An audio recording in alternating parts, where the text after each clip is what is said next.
ఓం శ్రీ గురుభ్యో నమః. ఓం నమో భగవతే రమణాయ. ఓం శ్రీ సాయిరామ్.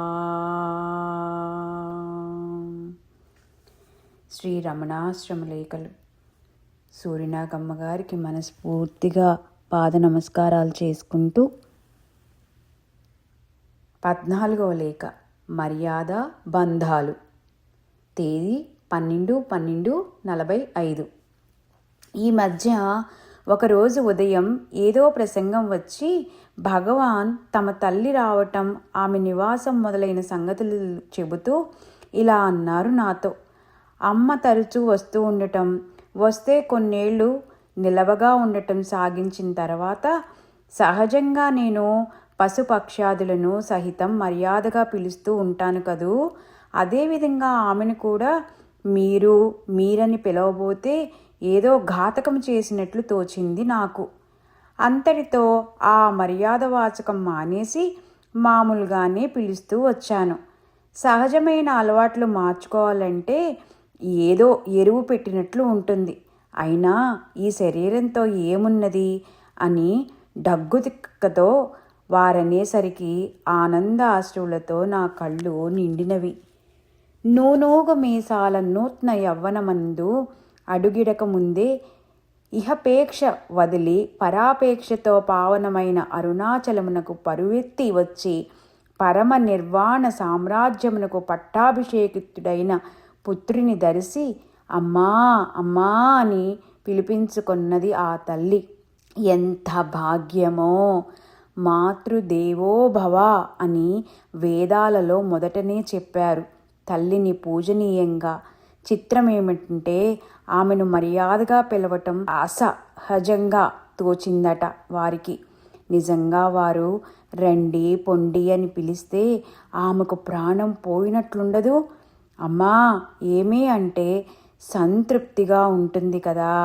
ఆ చిన్న మాట కోసం ఆమెను ఎందుకు కష్టపెట్టడం అని కాబోలు భగవాన్ల ఉద్దేశం. అమ్మ పోయిన తర్వాత బంధం వదిలింది కదా, ఇక స్వేచ్ఛగా తిరుగుతూ ఒక స్థలమని లేకుండా కొండ గుహలలో ఎక్కడైనా ఒంటరిగా ఉండిపోదామనుకుంటే అంతకంటే పెద్ద బంధమైంది ఇప్పుడు. కదలటానికే వీలు లేదు అని భగవాన్ ఎన్నిసార్లు అంటుంటారు. కన్న తల్లి ఒక్కతే గాని వారి సంతానం వేల సంఖ్యకు మించిందాయే. మరి ఈ బంధం పెద్దది కాదు. మొన్న చూడు, స్కందాశ్రమం మరమ్మత్తు చేస్తున్నారని విని ఈ భాద్రపదం చివరి కాబోలు ఒకరోజు మధ్యాహ్నం భోజనమైన వెనుక యథాప్రకారం బయటకు వెళ్ళి ఆ వెళ్ళటం ఇట్టే చూచి వస్తామని ఎవరితో చెప్పకుండా కూడా వచ్చిన రంగస్వామితో సహా శ్రీవారు స్కందాశ్రమానికి వెడితే శివమెత్తినట్లు అంతా వెళ్ళి వారిని చుట్టుకున్నాం కదలనీయకుండా. ఈ గుంపునంతా వేసుకుని ఎల్లాగో రాత్రి 8ంటికి ఆశ్రమం చేరుకోవటం గగనమైంది. మరి 15 రోజుల కల్లా ఈ ఆశ్రమం నుంచి స్కందాశ్రమానికి వెళ్ళే దోవంతా రోడ్డు వలె బాగు చేసి పనివాళ్ళు భగవాన్లను వచ్చి చూడమని ప్రార్థిస్తే చూద్దాంలే అన్నారు భగవాన్. మేమంతా వెడదాం అని ఉబలాట పడితే విందు ఏర్పాటైన తర్వాత అందరం పోదామని ఉదయం లాలించి చెప్పి సాయంత్రం 5 గంటల వేళ శ్రీవారు మామూలు ప్రకారం బయటికి వెళ్ళి ఎవ్వరికీ తెలియకుండా స్కందాశ్రమానికి వెళ్ళారు. ఈ సంగతి తెలిసిన స్త్రీలేమి పురుషులేమి చీకటిని లెక్క చేయకుండా టార్చిలు లాంతర్లు కర్రలు తీసుకొని కొండెక్కారు.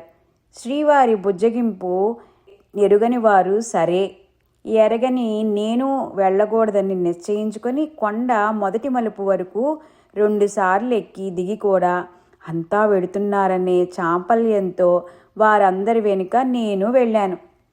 కోతుని ఎంత బుజ్జగించినా సహజ చేష్టలు విడువనట్లు ఎంత అణిచినా ఈ మనస్సు సహజ గుణం విడువలా. తర్వాత ఎంత చింతించినా ప్రయోజనమేముంది? నిజంగా ఆ చీకట్లో పడి ఈ బిడ్డలంతా వస్తే కూర్చోటానికైనా వ్యవధి లేకపోయిందని, తినటానికి ఏం లేదని శ్రీవారికి ఎంతో కష్టంగా ఉంది. అందుకే కరుణామయులు కనుక తర్వాత విందు భోజనం ఏర్పాటు చేశారు.